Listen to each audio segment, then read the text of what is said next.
Tweet this out.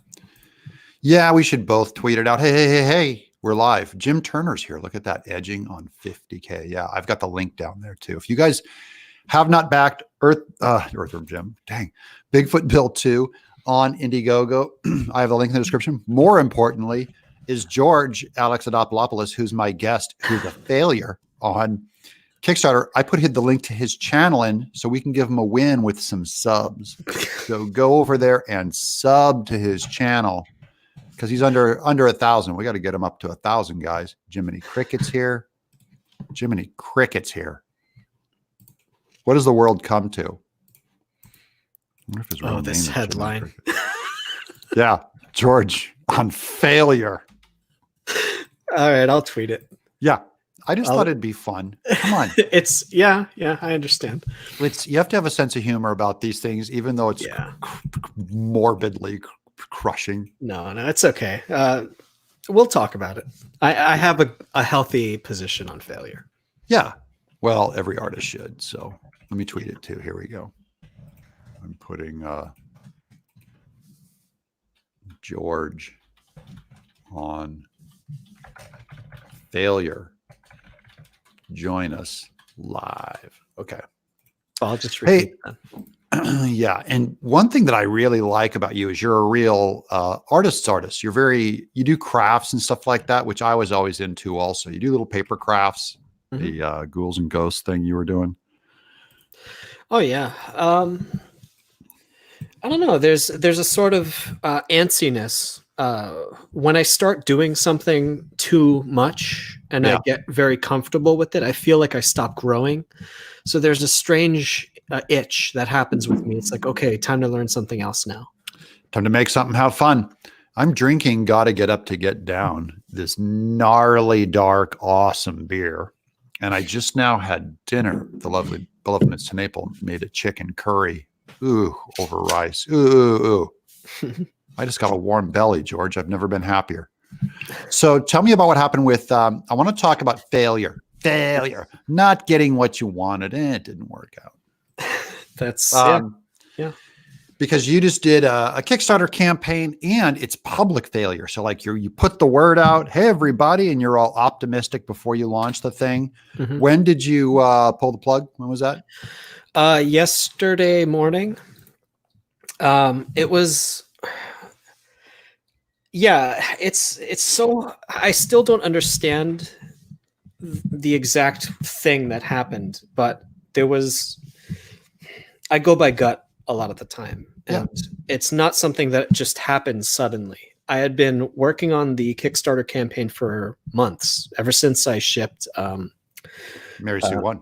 Yeah, Mary Sue 1 and 2. That was in December. So since then, and before that even, I was planning, okay, what am I going to do next? I'm writing. I wrote like 300 pages worth of story, like drawing wise. Yeah. So like I have the next several volumes ready. They're written, they're thumbnailed.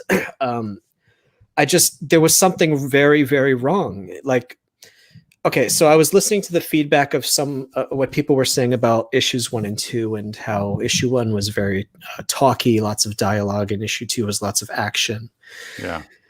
And there was something that happened with that 50 pages, 60 pages that told me I can't tell a comfortable story in less than 60 pages.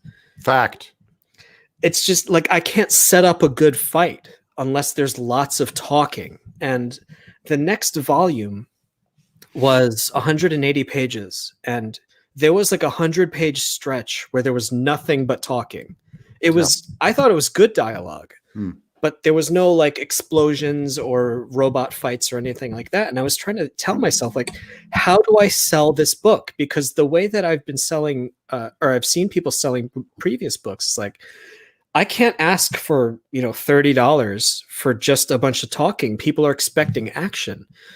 And I could not figure out how to sell this volume. And eventually I just pulled the trigger on the Kickstarter thinking, okay, I'm going to do it this way. I figured out a way to possibly tell a story. And and then this is where you went, one place where you went wrong. You're not selling a story when you put it on Kickstarter because they can't read it. They can't see it. Yeah. They don't care. They don't care if it's full of action or full of dialogue. They don't even know. It's true. I They don't even, all they see is maybe 5 pages of quality, mhm. and they make an assessment. And most people don't care even about quality from what I see. They don't care. Well, all right. So the first The few market's, in short, the customer's always wrong. In spite of what you know, it's yeah. people they just don't know. I'm just saying they're ignorant of, and you can tell them all you want. Guys, this is full of action. Or guys, I swear, this is full of dialogue. And they'll just go, right?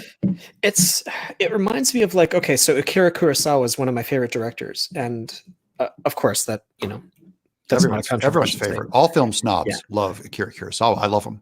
Right. And when I was like a teenager, I saw Seven Samurai at the store and I was like, oh, cool, samurai. There's going to be lots of action. And then I saw it as a kid. Yeah. And then I was like, oh, this movie's boring. This movie sucks. But then I saw it again 5 years later. And then I saw it again and again and again. And it's one of my favorite movies of all time. But what I was trying to figure out, like, let's say, I'm not saying I'm anywhere near, Kurosawa or anything, but like, let's say I do a lot of setup in the next few issues of Mary Sue and it's just dialogue. People are going to say, for instance, I don't want to disappoint anyone. Oh, there's no action. I was expecting action. But the problem was, screw that. If you need to not have action and tell a story, then you tell the story. You don't have to put action in. There's just as many people that hate action and go like, all it is a bunch of full page spreads and kung fu, and all I want to see human interaction. Especially the manga fans. Mm-hmm. In the case of the next volume, the way that it was sort of writing itself, there's a certain story arc where there's a lot of setup, and then a huge explosion of fighting, and then a lot of payoff, and then we're on to the next adventure.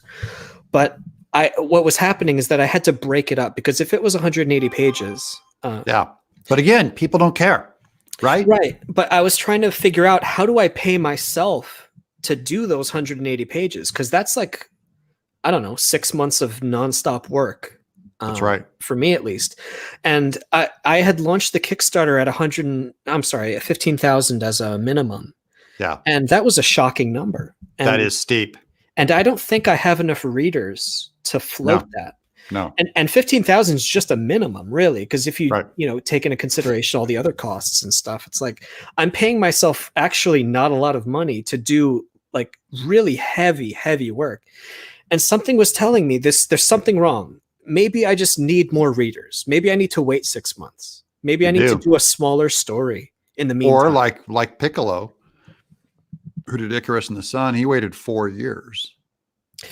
He was gaining readers that whole time? He was gaining hype.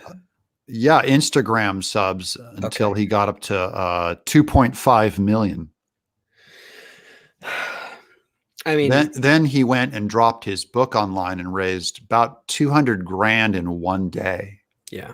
No YouTube channel. I don't even think he can speak English. Like, I haven't ever heard him talk. Mm-hmm. So you go, I just think we're all getting ahead of ourselves. The audiences build slow, and sometimes it takes years, and you can't monetize. It's very hard to monetize an audience while you grow it. Yeah. Jim Turner said in a quote earlier, they'll care the second time. They don't always care the second time either. Just because you give them a good book once doesn't mean they'll come in for the second one. Creators relying on predictable audience loyalty, this is in my view, right? And no one puts out higher quality printing, devotes more money to the actual book for what they donate. And the people overall, they don't care. My backers do. My top, say 400 backers do. They come in, they just go, we're in. We love your book. They tell me. Most people don't know and don't care. Yeah, I'm thinking of all the indie creators whose work I might see at a Barnes & Noble or something, and I've never heard of them, but I just pick up the book because it looks nice. And then I later learned that they're working at like a Panera Bread because they can't make ends meet. Oh yeah. But I love their book, and I'm thinking, oh shoot. I mean, I have no choice. I'm stuck.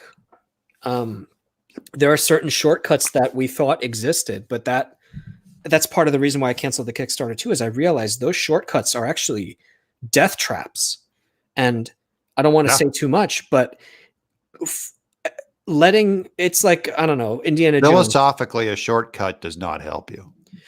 No, and there are so many. We all want a shortcut, but it doesn't help you. Right. We think we deserve the shortcut, really. Yeah. Like I think, oh, I'm really, let's say hypothetically, I say really, oh, I'm really good at drawing, so I should be further along the road than I actually am. And then I think I'm terrible and I shouldn't be this far down the road as far as I am. So I have the exact opposite.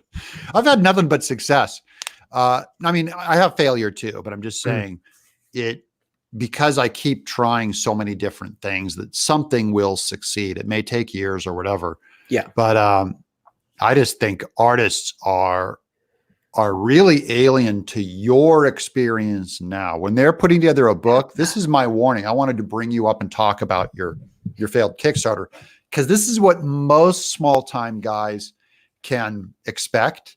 And and by the way, you're more talented than most are in the indie space. Your work is better. So if your work is better and you're failing, their work is worse. You know what I mean? It's very humbling to, I sort of see the popularity factor and the talent factor. I can't speak to my own talents, but having a lot of followers, let's say, is not necessarily proportional to how good someone is. And I'm realizing that, like, let's say a web cartoonist who doesn't have a complex style or anything like that, but their work speaks to a lot of people and they have hundreds of thousands of followers. They can go on any crowdfunding platform, instantly fund something.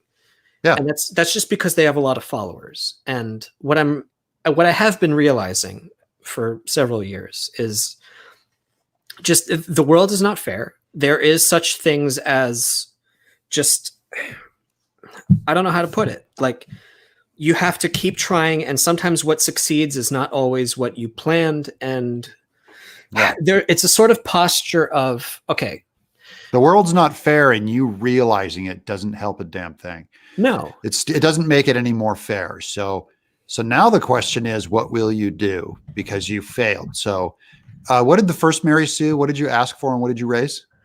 It was 5,000 and it closed at 13,000. Okay. I might have been able to raise more, but I closed it intentionally because I was running late and I didn't want to reward myself for being late. Yeah. And then the second one? What did you raise? Was minimum 15,000 and I closed it at $2,300 after 4 days, something like that. Yeah. You just thought you wouldn't hit it. Actually, I didn't know. But whether or not I hit it, I was realizing even if I got 15,000, because of the nature of the story, I realized that I can't tell. I don't know how to put this. I'm so sorry. I'm not prepared. But something seemed very wrong. Either I tell this story all in one chunk, or I can't do it issue by issue because there's no natural breaking point. Yeah. So like I was at my local comic shop this afternoon, and I was selling issues 1 and 2 separately. And miraculously, some of them sold. But I was thinking, like, there's no one who picks issue 1 and will think, I want to read issue 2. But issue 2 is where all the juice is. But without issue 1, there's no context. So you need to read them both at the same time. I should never have separated them. Yeah. And then I was panicking because I'm thinking, like, the whole volume 2 is like 180 pages long. It can't be separated without creating all kinds of, I don't want to lose readers because they think the story's boring or something. So I don't know how to fix this problem right now. You still have to make the book. Yeah. And I didn't or you could release it digitally, avoid all the printing. Yes. Drive up your profits. Less people would want it, maybe because it's digital. And frankly, a lot of kids your age would want it. because it's digital. They prefer it. So I'm just saying that's not a problem for you getting your book done. No. You still might not make money, but I'm saying, so how do we grow your audience? You got to do a webcomic. Yeah. I mean, there's a bunch of ways. Page a day, 100 days, then open a crowdfunding. Yeah, I could do that. I mean, I could survive doing that without any income, but I don't know. Yeah, that's also I just don't think, even getting the 15,000, that's the thing. These guys are crawling over the finish line. They might only be asking for a $3,000, $6,000 raise. And the reason why all these books are late or failing or difficult is because they actually don't have enough money to actually do the book right and confidently fulfill. And so my thing is, if I can't overfund, then I don't want to do the book. I mean, I might do it digital. I have no problem with doing a webcomic if all of this crowdfunding stuff dries up. There is a way. Like, I see a lot of people, they have Patreons and stuff. So say even someone gives $1 a month, they can see me draw the comic in real time. Let's say that's an option. Yeah, I hate Patreon too. I know a lot of guys doing Patreon, but yeah. Well, again, it's probably more friendly to webcomic stuff, to little twee guys doing Patreon. I can't imagine people wanting to pay me a monthly amount, and then you got to service them every month with content. I don't know. I used to have one, and I had a pretty healthy following for a while when I was on Webtoon. That was 2 years ago or something. Yeah. Nick Sonata, webcomics are dicey. He says no income. And I agree with not trying to monetize your webcomic at first. I'm saying use it to build an audience. It's sort of like Icarus in the Sun, I guess. Because a lot of people, I've been hearing nothing but good feedback about Mary Sue. But if no one knows that it exists and it's so expensive to even get, like, no one's going to want to try it. So I think this is the problem. When I see a failure like that, all right, it has nothing to do with your talent, because your talent is great. And the images I saw of Mary Sue were fantastic. So you got the hard part done. So now the question is, why doesn't the audience find it? They don't owe you, the audience, the customer or the backer or the reader never owes you anything. So it's good and it's ready, but it just hasn't found its audience. And I just don't want you to stop telling the story just because there's no one there to hear it. Or maybe there's only 5 or 100 or 200 to hear it. Right. So your problem is building the audience and getting them into this book. And I just think, I don't know of a better way to do it than a daily webcomic, doing a page a day. I'm talking about audience building now. And then I'm talking about monetizing them. Mm-hmm. I'm open to that, certainly. But the biggest, I don't know. There's so many things I could do. So I'm sort of, this past week, I think I freaked out people unintentionally of, like, they thought I was quitting or something. Yeah, I saw that. What I meant was, I need to take some time and kind of like walk a lot and stare into the sky and ask myself, what am I doing? Yeah. Because I really don't. What I was doing before, I don't think is going to work. And there's something career-wise, people need to know my name. There's something telling me, just wait. Don't stop, just wait. Something is going to change. Something is going to happen. I'm just like, I got a gut feeling. Something, I don't know. So, anytime I've pulled a plug on a project, I never thought, well, what will my fans, how can they live without this story? I see this is all a lot of disposable income and disposable time. And even as we're watching the market just like teeter on crashing, which will gut everyone will get real tight walleted, man. Comics are for extra, it's not a necessity. It's not a commodity. Here's Alex Hates. I'm debuting my first novel on Kindle this year. I'm going cheap just so I can build an audience on a solid book. 100% recommended, Alex. That is the right way to go, especially if you have no following.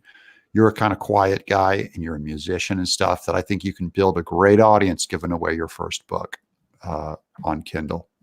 And if I get into writing, that's the first thing I would do is I got to start writing books and getting an audience. I better pound out a book and charge 99 cents for 6 months labor.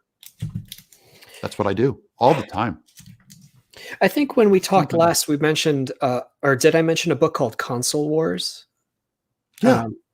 Yeah. It's like they gave away the console for basically free, at least, or at cost. They didn't make any money on the consoles. It's only afterwards that they started making money. Now, I guess for someone in my position, that's a super risky move because that means I'm not making income for 6 months. But unless I do that, it seems I can't get enough readers to want to pay for anything, because who would? I wouldn't, like, I hate to say this, but I wouldn't pay for my own book right now. Not because I don't like the content, but because it's such a big jump. I'm asking for a lot of money and I'm asking for a lot of faith. They're like, hey, I know what I'm doing. They don't know who I am. Yeah. You know what you're doing, but selling it is a totally different thing. Right. And salesmanship, of course, for artists is like, at least some people are super extroverts and they're good at it. I'm not. It's not a talent of mine. Dude, the Icarus and the Sun guy, I don't know. I've never seen him with any kind of sales skills. Huh. He got a following. I have to use Instagram more. Silently, he got a following on Instagram. 2.5 million people. But it took him 4 years. I need to pay more attention to Instagram. He did a drawing a day for 4 years. Of his book or just in general? Just in general. And he slowly evolved and started developing the book. But it wasn't like a one-for-one like sales pitch. And if you look at his 4 years, you see his art when it's more primitive when he first started. It's been 6 years ago now. But and then you see him slowly getting better. Then suddenly there's like DC professional artwork where he's doing Teen Titans or some books because he got good enough to get a job, and he's building his audience. And then you start seeing these Icarus and the Sun images showing up in there. Yeah. And then suddenly he launches a campaign, and I'm just saying, I've never seen anything like that. I can't explain it. Most other people's successes, including my own, it makes sense. That guy's was very strange, and he broke almost every rule. Wonderfully so. I have a webcomics friend named Shenaniganson, who's hyper popular. He's got millions of followers. And I keep trying to tell him, if you sneeze and crowdfund something, you'll make $1 million. It's true. Instantly. It's true. Like, I don't know if people listening are familiar, but like you have seen his comics everywhere. On Reddit, Twitter, everywhere. He is so famous. And so you've got it backwards. You've got the talent, but you don't have the fame. You know what I mean? It seems to be that part of the equation, and I'm just to clarify, I'm not saying anything bad about his work. I adore it. Yeah. But it seems that you have to have crazy audience numbers to even attempt a campaign. And if there are ways we can go into this slightly. There are ways to artificially boost one's numbers on a campaign. Oh yeah. Like all kinds of backhanded tricks that you can do, but it's artificial and it's temporary and it ruins your reputation in the long run. I've seen it happen so many times in the past 2 years. And that's part of the reason why I was, why I was ranting on Twitter, why I'm so angry at so many people. They're using these shortcuts and all kinds of twisted stuff I don't even want to talk about. Yeah. No, a lot of the smaller campaigns, I'm amazed at how crooked and dumb some people are. And I mean, that just goes to show, just because you're small and not making it doesn't mean you're a good guy. They're as crooked and dumb as some of the big, all the way up the ladder. Yeah. So I'm just saying, and I'm not saying that good guys get rewarded, and I'm not saying that at all either. I'm only going, it was amazing to me to see, like, really, your goal is just to raise, you'll sell yourself down a river for an $1,800 on Indiegogo. Is that what you cost? Is $1,800 and your book? You're just gonna. It'll be late or you won't deliver. I have learned so much about human nature from these communities. Okay, talk about that. I know. So tell me about human nature on the internet, because this is your generation. Now I'm going to indict your generation. Sure. Tell me about your generation on social media. I think we're addicted to the what's the word? I'm so sorry. Endorphins of we get likes, let's say. Yeah. There is a reward center in our brain that sends endorphins through our system that says lizard brain.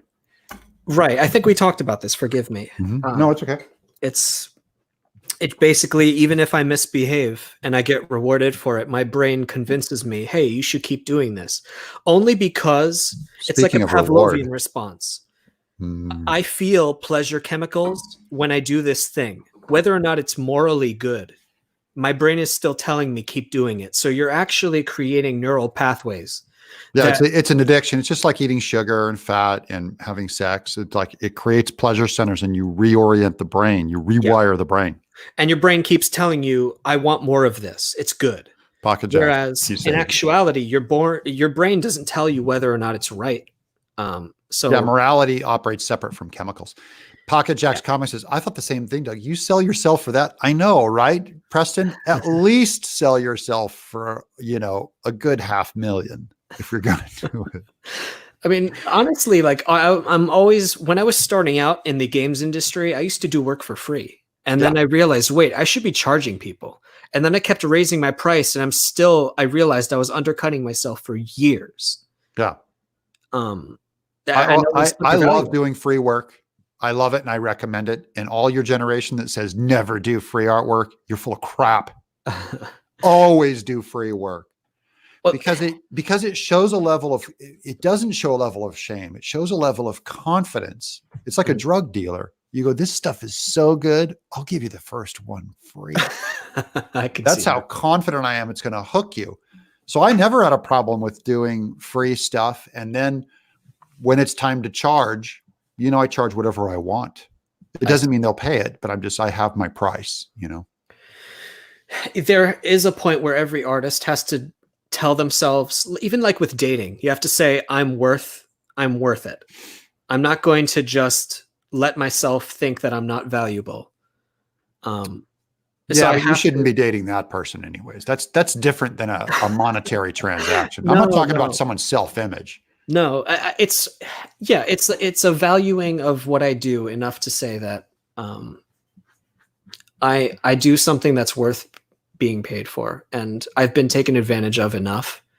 Like when we titled this as getting used to failure and stuff. Like I have failed so many times. Like 90% of my projects creatively have failed. Me too. I'm the patron saint of failures. Yeah. I only look successful because I didn't give up with everyone. And by the way, Bigfoot Bill 2 could still fail. It's slowed down today. Just, come to a screeching halt. I don't know if we're crawling over 50 yet. So you may look at that and just go, hey, I got to print 2 hardbound books. I don't know I doubt if I'm going to make money on this book. Yeah, it's stuck at 49.8. That's what people think of my work. That's what they think of it. I don't know. It's this is a brand new book. This is how I know with Jim Turner when he says, "Oh, they'll buy the second one." No, they won't. This is 536 backers. 536 backers. I found 536 people in the world who have good taste in comics, and everyone else is full of shit. 100%, because they're going to go buy something else that's crappy.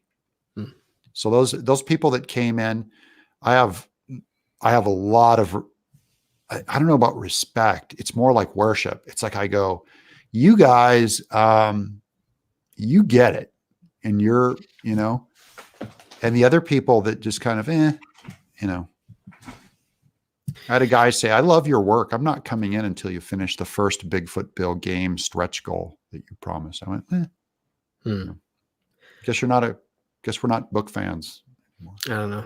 There's a lot of poopy heads who like, well, and as if I'm going to be punished. The book is done. I'm putting this thing out and I love it. Even if it fails, I know it's better than what I'm getting paid to do. So in a way, George, I am giving it away. Even at 53, at the peak of my career, I'm giving it away. So you say, don't give it away? Book's done. I'm not going to make a dime on it. I say, give it away. I suppose there's a point where every creator has to sort of look at their the cards that they're not showing, you know, like we all know how much we have in the bank and all that stuff. Yeah. It's like, well, I do have money in the bank. So right. So there are some of us. But George, if I didn't, I wouldn't have a problem with working at Panera and doing books. Mm-hmm. Why are artists above that? No, we're not. Dude, I mean, you can make like $40K a year at Panera. And they're sitting there going, no, I can't work so I can raise $1,800 on Kickstarter. And then I still have to try and make rent. There was a funny story where before I met everyone this past year or in early 2019, I had landed a job at FedEx. Yeah. And they had given me the job offer. I went to the interview, whatever, I aced it and all that stuff. And I didn't hear back from them. So I had assumed that I didn't get it. But then I checked my email and I had gotten the email invitation to come back in and accept the job. Yeah. But I hadn't checked that email. And I had realized, I had missed a job at FedEx by a few days because I didn't check the right email address. And then I was like, oh, shoot, I guess I'm going back into comics then. Wow, but I was fully prepared. That was well thought out. It was an accident, but I know it was an accident. You didn't even try to get into comics. You missed an email. It was, I honestly, but a few days difference, I would have been a delivery guy right now, and there's nothing wrong with that. I've done every, blue collar job there is, basically, which is fine. I love comics. I love art. I would make it forever if I could. You'd make it even if you were working for FedEx, dude. Right. I was drawing Problematic, my web comic, for 10 years for free, basically. Change the name of your comic. Okay. I'll write that down. You got to change the name of your comic. It used to be called Bite Size. I know, but you can't even pronounce it. Can't spell it. Your last name's hard enough. Then you're going to do a convoluted comic name. Nobody understands me. That's the problem. I have just call it Middle Finger, and it will make millions. I just made you millions. Middle Finger. Middle Finger, the comic. It's not problem. Called Middle Finger. Millions. I have written it down. Yeah, thank you. I'll send you a royalty. I give people money all day in advice. It's free money. I want to help you. Yes, sir. I want to help you. Well, I mean, look, there are people who I don't blame anyone for wanting to do this and they want to make money and all that good stuff. It's fine. I want money too. I have a strong, sometimes to a fault, a moral thing that doesn't let me sleep if I do something that I think is against my conscience. I see you screaming online and I go, George is my inner voice, and I'm embarrassed for it. George is my conscience. When you're out there screaming, I'm like, man. I don't know that I'm doing it half the time. And sometimes my poor wife is like looking like, George, are you getting up on your soapbox again? She sees me typing on my phone. I'm like, no, I'm not. It's like a reflex, but it's all right. So no, I'm not going to say this, but like there are certain stories of like, you see someone who needs help and there's no one else around that's helping. It's like, I have to say something. I have to do something. Yeah. I like you. Look, there's my buddy Gabe. He doesn't want the drama. I like him too. I agree with both. I agree with this too. Pride is a sin. But you're the one who posted the little meme of the little person, the midget kid who is saying, I want to kill myself. Remember that? So it's this total tear jerking thing of this little kid going, he was made fun of at school and bullied. And the mom's like, Twitter, this is what you're doing. And you posted it and you're like, see guys, bullying is bad. And I laughed. I go, wait till that little guy gets on Twitter. Wait till he gets famous and gets on Twitter. Well, and my advice to him is You know what? It doesn't get much better than this, kid. It's really, really bad. Like I don't know. I guess what it boils down to is empathy. Can I see myself Yeah, in the you're situation? very extremely empathetic, and that's what It's both a enrages you. strength. Well, all right. So I always thought like writer types have very sensitive antennas, Yeah. and that means they can be beaten up very easily. Yeah. But that also means they can write stories, they can make art that no one else can make because they have certain subtleties that they can tune into that no one else can. So And they're magnets attracted to alcohol. Are they? Yeah. All writers. I don't drink, thank God. But Writers are alcoholics. You should start picking up some booze because then you'd write better. Instantly, you'd write better. I can't drink for personal reasons. But speaking of, it's okay if you don't drink for personal reasons. Just have an outer body experience. And then drink. I have my seltzer here. Then it's not you anymore. Well, that happens to me all the time. Yeah. Music is my drug, actually. I was listening to a certain song that, I mean, who do you listen to? What's your? Oh, I listen to everything, honestly. Soundtrack. What's your mile 26 of the marathon, mile 25 of the marathon song that gets you through it all? I listen to there's a Japanese chill hop artist named Nujabes. Ooh, it's very mellow. But there was a song, the song that keeps blowing. How do you spell that? I'm gonna check it out. Nujabes. He tell did the soundtrack. Tell him he needs to change his band name. Tell him Doug said change your name. It's his name, Jun Seba, backwards. He's Japanese. Yeah, tricky. But unfortunately, he died. But he did the soundtrack for a bunch of changed his name. I didn't get to him in time. I'm a Catcher in the Rye. Go ahead. I love that book. Yeah, there's another artist named Yoko Kanno who's been blowing my mind lately. And she wrote this composition called The Creation. She was married to John Lennon. That's Yoko Ono. Oh. I was wondering, because I was going to say, you like the music? No. Yoko Kanno is... Yoko Kanno. Oh, so it's not... No, heavens no. Okay. But like, I like music that will take me places. Yeah. So one of her songs had me like, there are some songs that will like, I don't know how to put this without being cheesy. Yeah. Well, you can be cheesy. You hear stories of like people on drugs or something staring at the ceiling crying because they're in like rapture, and like her music does that to me all the time. Yeah. And then it's like that to me is like I'm like in this weird, I'm tripping or something, and then it's like I want to now convert this feeling into art. Yeah. And so I'm writing these scripts and they're so deep and melancholic and painful, and I love that stuff. And then like, for instance, Mary Sue is not that, but I'm writing all these sad stories, and now I have to write this happy story filled with fun action. And I'm like, oh, what am I doing? I'd write the sound one, man. I want to too. That's the thing, though. All right, so Mary Sue, right? For anyone listening, if they've ever read it, like it's plucky and happy, and I really want some advice on this. The next chapter goes to such dark, sad depths that I don't know how anyone can smile at the series after that. Oh yeah, you should do it.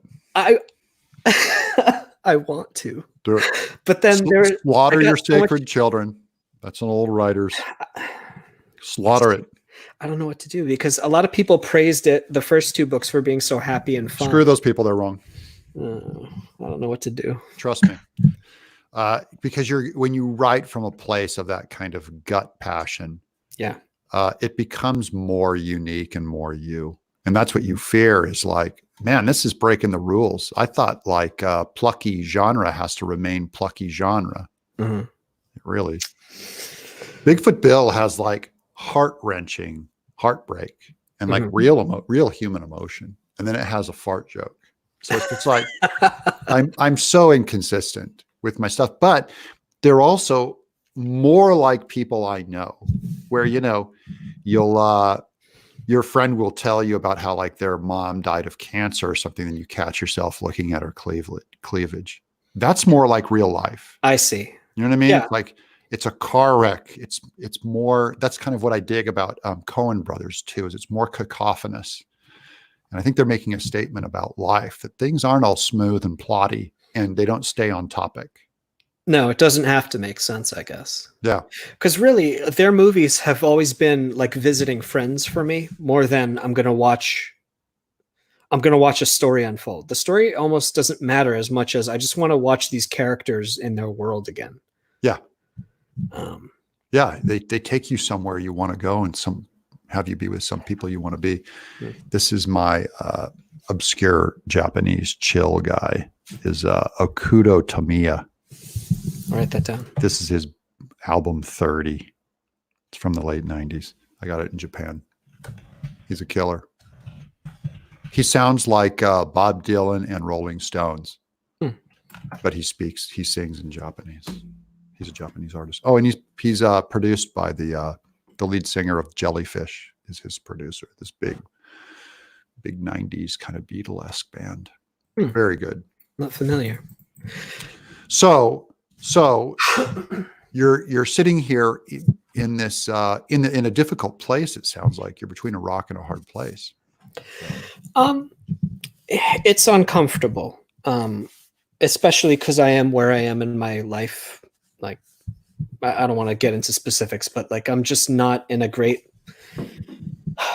I can't confidently say this is what I should do next. I'm kind of, I'm able to walk around for a little while and kind of ponder, but I can't do it for too long because then it's just stupid to. Yeah, don't sit there, dude. You should get to work.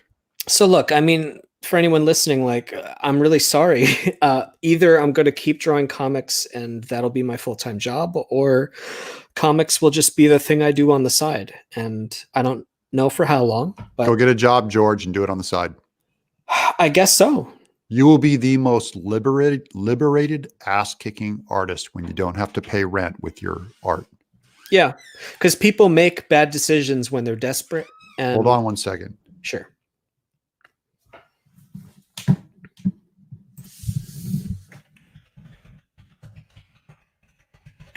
My daughter, right there. My daughter interrupted your amazing speech with. That's okay. My male cat is looking out the window right now. He's not allowed to go outside, and she took a picture of him up against the glass. And there's this female cat who had broken his heart for 2 months, who keeps coming up to the window, and her face is right there in the window, and he's just, oh, I love it. He's fascinated by her. We've got a girl cat, and she has been one of the most interesting creatures to study and tame. I never thought I could do it, but it's like she's chosen me. She hates everyone except for me and her mom, of course. Yeah. But so what would kill you about getting that job? Some people are advising, get the job, especially if you're married. You got to stabilize the family. You don't want to put that on your family. Of course not. You want to be killing it with dough. And I just think it's very hard to compete with if you did FedEx or whatever, and you're pulling in $35K a year or $40K a year. It's like, how do comics compete with that? Small time comics, right? And then you can go in and kick butt on your own stuff and do really brutal, really honest stuff that isn't tied to the market. Mm-hmm. That's how you destroy comics. That's how you show up and just beat the world into submission with stuff that really blows people's minds, and you'll become a legend instead of being a mediocre, I'm just trying to get my 15 grand. I would imagine that. Draw fur porn if you just want to make money. I can't do that. Yeah. But I understand exactly what you mean. Yeah.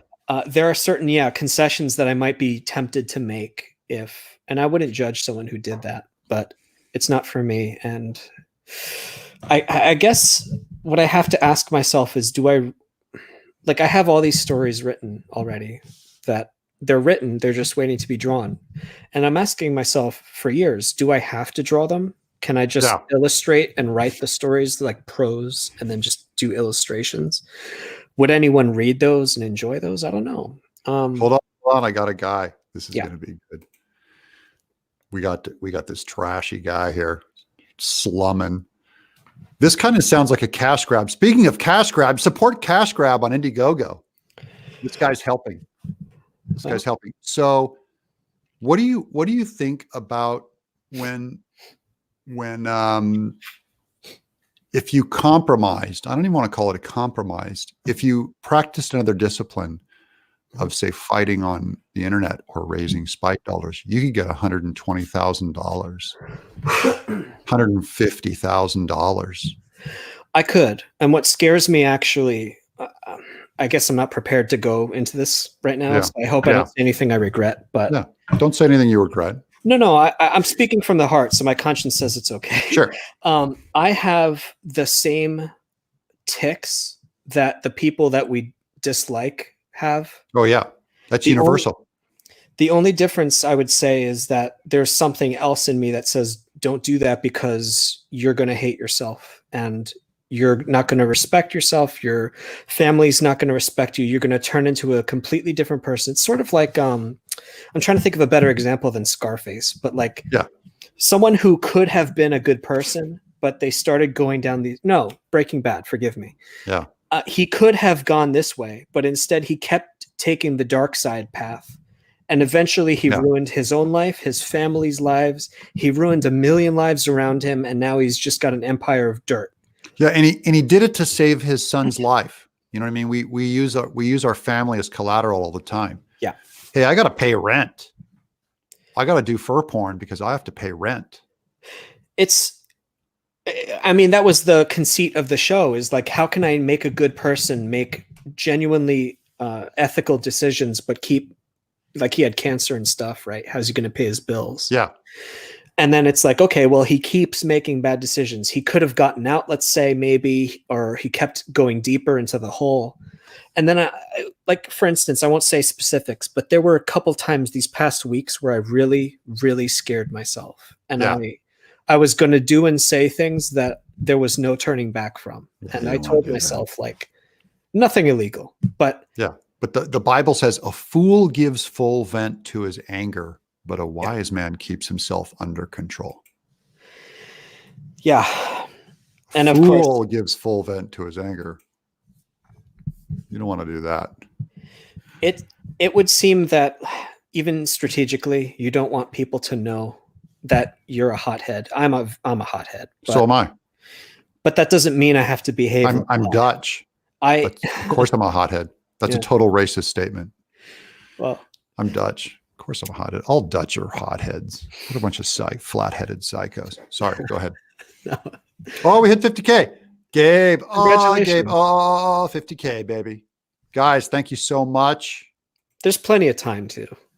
Yeah, and I'm doing this book. It's a matter of who will come in and help me bump up the print quality, and the team's paid, so that's all secured. But you know what it's like out here in crowdfunding land. We're hanging on by like our fingernails. This is not like easy street. No. And I'm one of the most successful guys in the space, and I'm telling you, it's insane. The numbers that people see as the amount of funds raised, like the percentage that gets dispersed to other people is shocking. Yeah. And all my team gets paid before I do. I don't take my cut first. My cut's last. After all the stretch goals, all the printing, all the pay, then I go, your reward is now you start getting your cut. So I'm last. Backer first, team first. Of course, printing, no one's going to print the book for free. But I just think what I want to kind of show is that any one of us can fail just like you did. It is not a mark on your morality or your art. In fact, if anything, it shows you have art integrity that you failed today.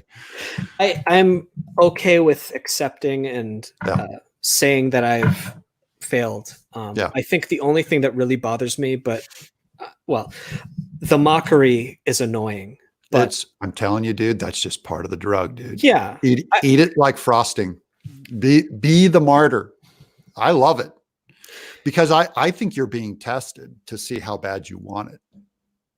Every time someone does the rainbow dildo memes on our faces, I think it's just it's a purity test to see how badass are you? What kind of artist are you? Are you willing to take a full-time job in another medium, a menial job that's outside of your discipline? Are you willing to do this for free? Are you going to tell this story, or are you going to let someone doesn't give you $15,000 and now your story was never good enough to tell anyways? Is that true? Yeah, it's forged in fire type of thing. Yeah. Like the only way to know someone's quality, I was saying this about someone recently, I can't remember who. The only way to know someone's really is to see how they are under pressure. And there are a lot of people who I thought were respectable last year who have turned out to be absolute slimes. Yeah. And I was surprised at, I wish that I had a better radar for detecting these people. But I guess it's just a lifelong thing. I'm always going to be tricked by these people, and I can only try to look for patterns, but they'll only reveal themselves, I think, when they have the opportunity to stab you in the back or I don't know, take any sort of shortcut or something like that. And I've said this last year. I go, there's don't look for heroes on the internet.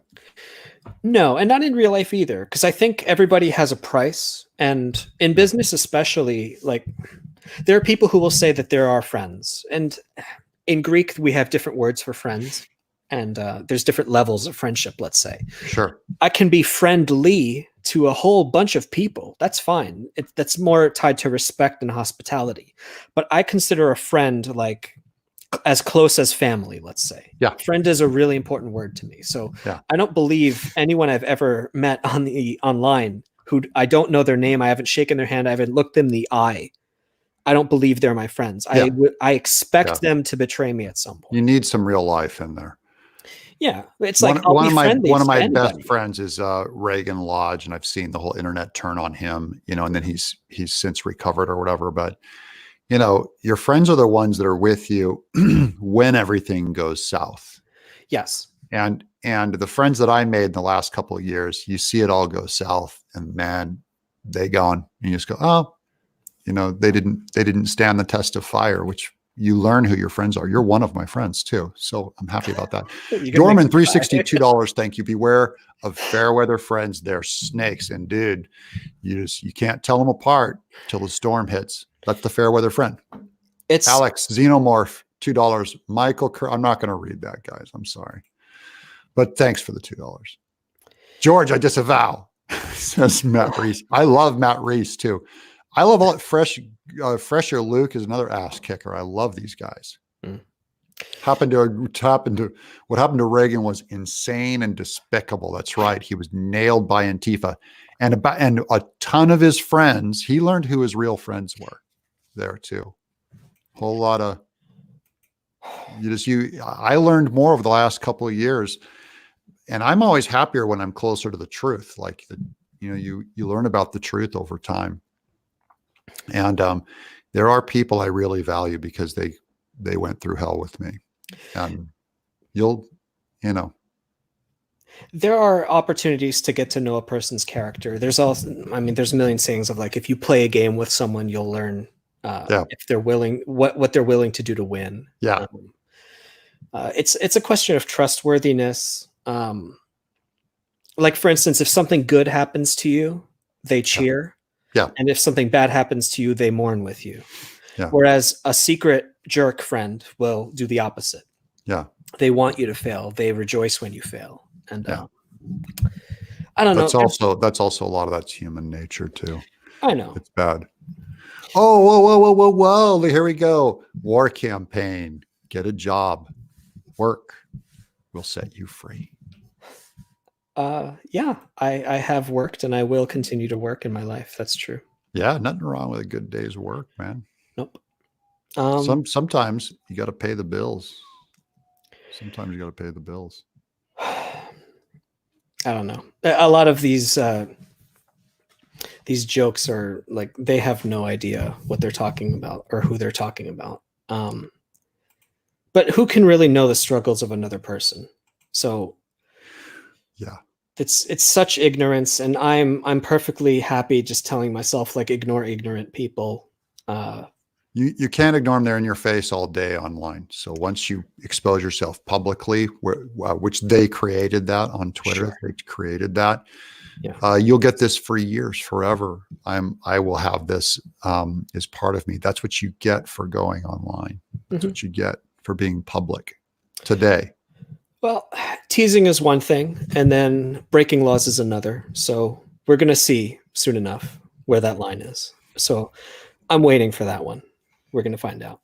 What does this mean? War campaign. My kids still don't know, Doug. I never told them, brother. Told them what? I don't. That was rhetorical. I didn't mean to ask that question. Here's Doug knows that feeling. Yeah. And then Durican. The shadow knows all. Yeah, human. This is just humanity on parade. And I don't want to make light of your failure, but I do want to say that failure is a normal part of being an independent artist. And that's why I like that show Shark Tank so much, because so many of those executives get on there. They talk about all the failures they've had, all the great Fortune 500 guys. Disney experienced just a ton of failure in his lifetime, and we only know them by their successes. Here's Card and Schuster for $5 Canada. Thank you, George. You can still turn this around. Start over. Your story has promise. See it through. I'm not close to anything right now. I'm sort of taking time to. I don't want to speak in spiritual terms. I don't think I have a right to, but I'm just waiting to get a signal, and I'll wait for as long as I need to. If that means waiting until I get a job and then I have to quit that job, and I don't know what's going to happen. I think you should look for a real job in quotes. Don't you love that? Real job, a paying job. And I think you should also work on your comics at the same time. I think you should dive in. The good news is when you're making money at a job with your comics, do what you think is the most powerful story you can tell. And you've been liberated now, because you don't have to go, well, it has to have robots in it, and I have to put action here because that's what the people want, and I have to have monkeys in it this year, or capes, or whatever.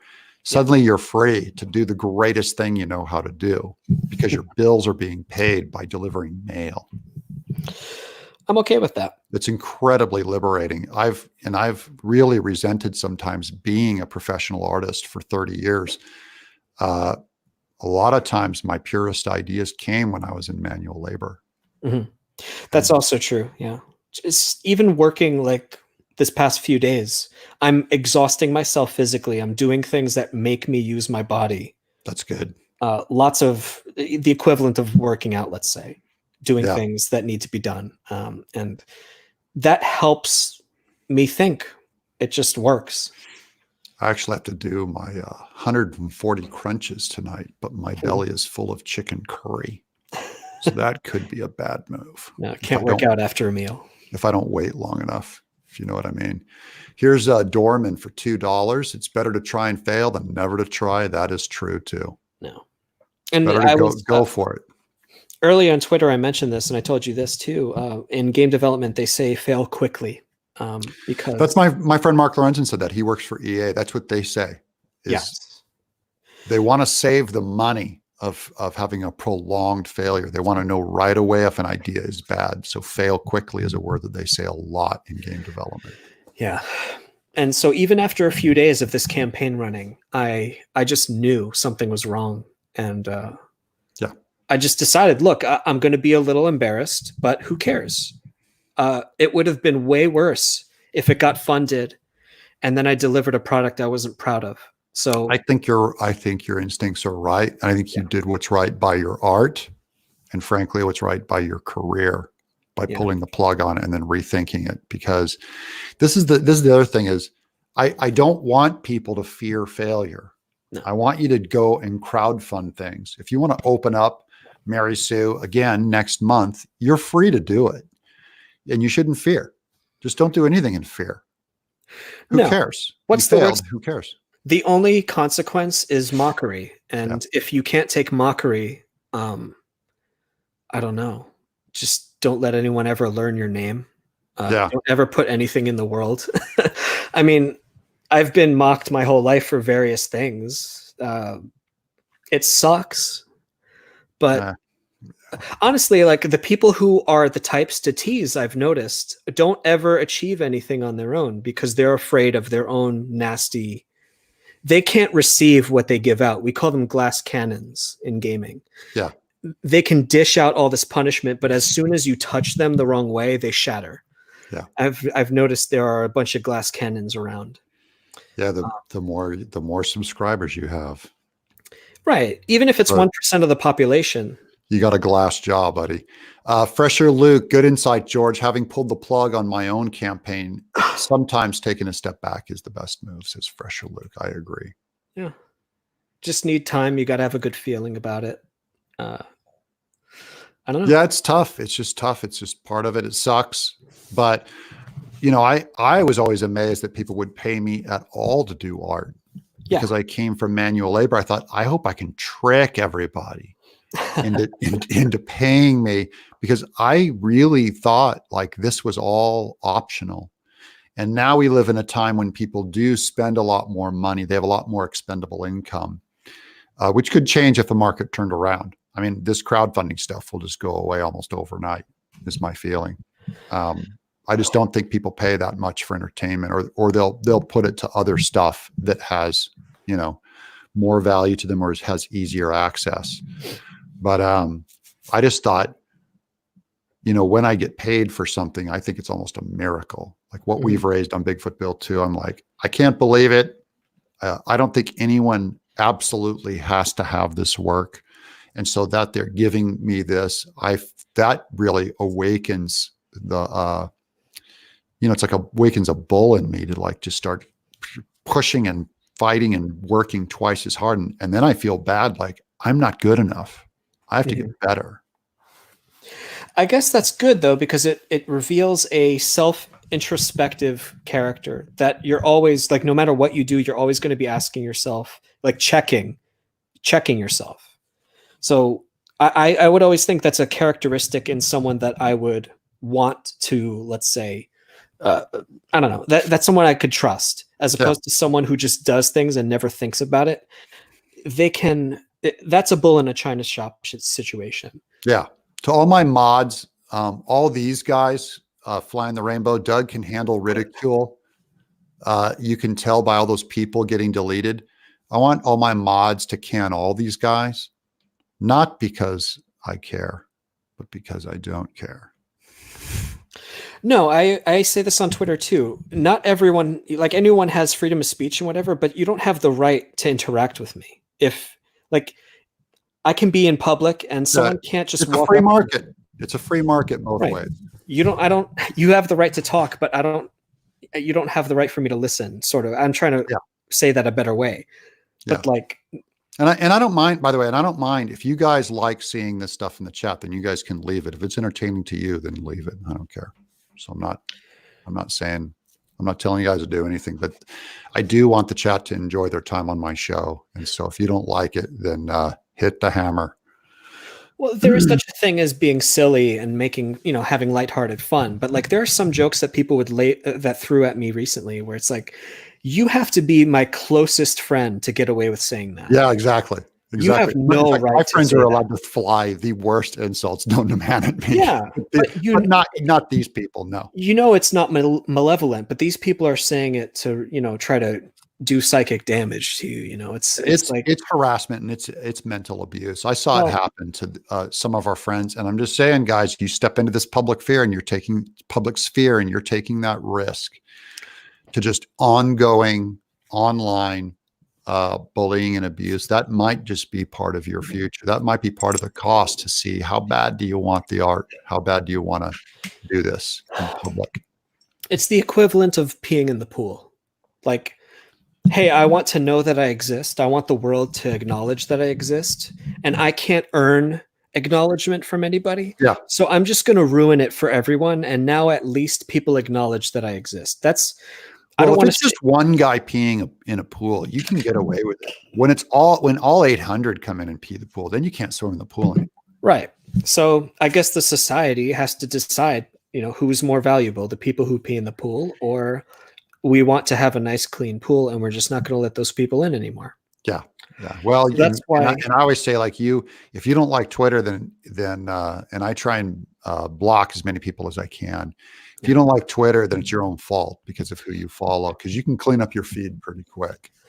There's nothing. Yeah. There are some people who say, like, I've been called, I don't want to curse on your thing, but yeah, I've been called a block B, and because I block a lot of people, but it's like, I have zero time in my day for that. yeah. For trash talking, I broke my rule this morning, trash talking, but generally, like, I saw that. I thought it was kind of funny. It was fun, but then I It told was myself, terrible.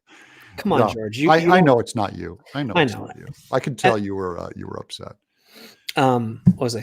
Forget me. But it was well said. There was what? All right. So I didn't wake up in the morning wanting to say Tie Beard. Texas in the house. Go ahead. When I woke up this morning, it was 5 o'clock, 6 o'clock. I looked through my feed and I saw something that I didn't want to see.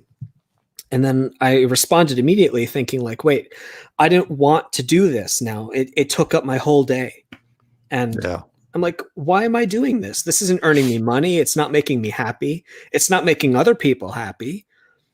I don't want this to be a waste of my life. There's a lot of people out there who are willing to waste each other's lives, but this is not I didn't train to learn how to draw for 20 years so that I could talk to jerks on Twitter. Yeah, I don't talk to them. Screw these people. Screw them. It's a waste of time. It's a waste of time. There are so many other things, like, okay, 8 hours a day, right? I could have drawn a page today. That is true. That's what I'm telling you to do. Yeah. Is get to work, buddy. You're way out of this. This is the Churchill. If you find yourself in hell, keep walking. Yeah. That's my bad news to all the artists that cannot get enough of a following, can't get enough people to read their work, including me. The way out of this is not some shortcut or magic strategy.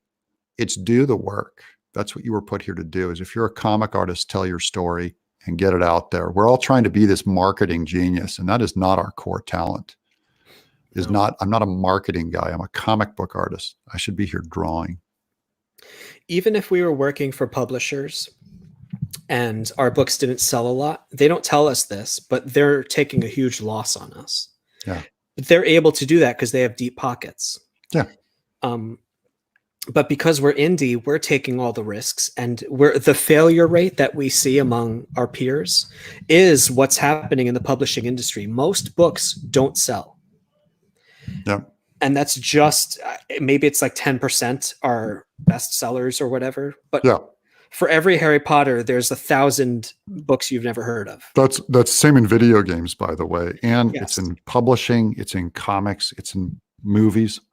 95% of the industry is funded by the 5% that succeed. Yeah. And so there's kind of this misnomer. If you're watching me raise 50 grand in one day on Bigfoot Bill 2, that's 30 years in this career. You do this for 30 years, and I hope you do a lot better than me. But let's see you do it for 30 years first. The overnight successes are freak accidents that cannot be replicated. Yeah. Because for every one time, think of it like, say there's a giant wall in front of us and we're all trying to get through the wall. As soon as one person finds a hole that they slip through, all these other bodies go into the hole and plug it. So there's no other way in through that hole again. You got to find another way in. Yeah. And we're going to do it. I know you're an artist. I can tell by your avatar. Deep down inside, nothing's going to stop you. So I'm just here helping you get through your tiny, tiny, tiny failure. Yes, sir. And get back to the drawing board. And paying rent is a problem for all of us artists. All of us have to pay rent. That's just the grind. You got to pay rent, and it's expensive. And so if you're lucky enough to trick the universe into paying you to draw, then good job. But even if it doesn't, you still got to draw. Yeah. Creativity is a blessing and a curse at the same time. Yeah. Yep. We live it every day. All right, my friends, this is, I hope you guys can get some kind of inspiration. If you ever fail, think back on us that it's not the first time, and you gotta, it is a test of courage and a test of might and a test of your commitment, to your marriage to the arts. And it's not for everybody. Some people, they just can't handle the crushing failure, and then, but on good days like today, when I'm over 50K on Bigfoot Bill 2, I'm glad I stuck with it, because there were, at least 3 periods in my life where I had that talk with my wife, because I'm a sole provider for my wife and family of 4 kids, that I just said, whenever you're ready for me to go get a real job, I'll go teach. And we just have this kind of clock of like, okay, you have 3 years of savings, or then the next year you have 2 years of savings. Yeah. Next year you have 1 year of savings, and then it's time to go. And so I got my teaching credential. I'm all ready to go. I can go teach in college, and I'll still make comics on my own. They won't have to be monetized. I can give them out for free as a web comic or whatever, but I'm going to be telling stories for the rest of my life. And I hope I can trick the universe into keep letting me make these books. It's a lot funner to watch those unboxing videos, people going, whoa, and they get to see a great printed piece of craft. But, if they're not on board with it and it doesn't make sense business-wise, the universe doesn't owe me that.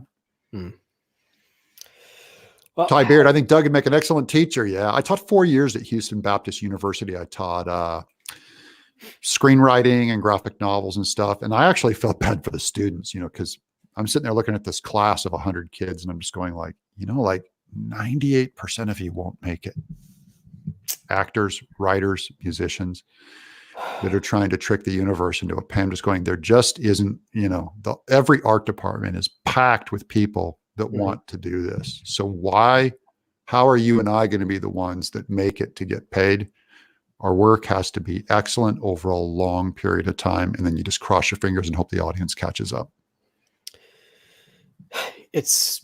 Sometimes it's luck. Sometimes it's being able to connect with the times. Like Vincent van Gogh was not able to connect with people from his time. And it was only after he died that people somehow connected with his story. Yep. I don't think he could have gotten famous until he died. You guys have heard me say this before, but Melville never sold out of his first printing of Moby Dick in his lifetime. He thought it was a colossal failure. It wasn't found till about 40 years after his death that colleges started reading it. Yeah. The greatest, what is considered the greatest American novel, and certainly the best book I've ever read, a masterpiece, was largely considered a failure. So on his deathbed, do you think he should have thought, I never should have written this? I didn't make a dime. It was a waste. He actually had his fellow artist fellow writer Hawthorne, who said, it's the greatest book I've ever read. And he just said, that's all I need. That's all I need. So I'm here to encourage you. Your art's great. You stick to it.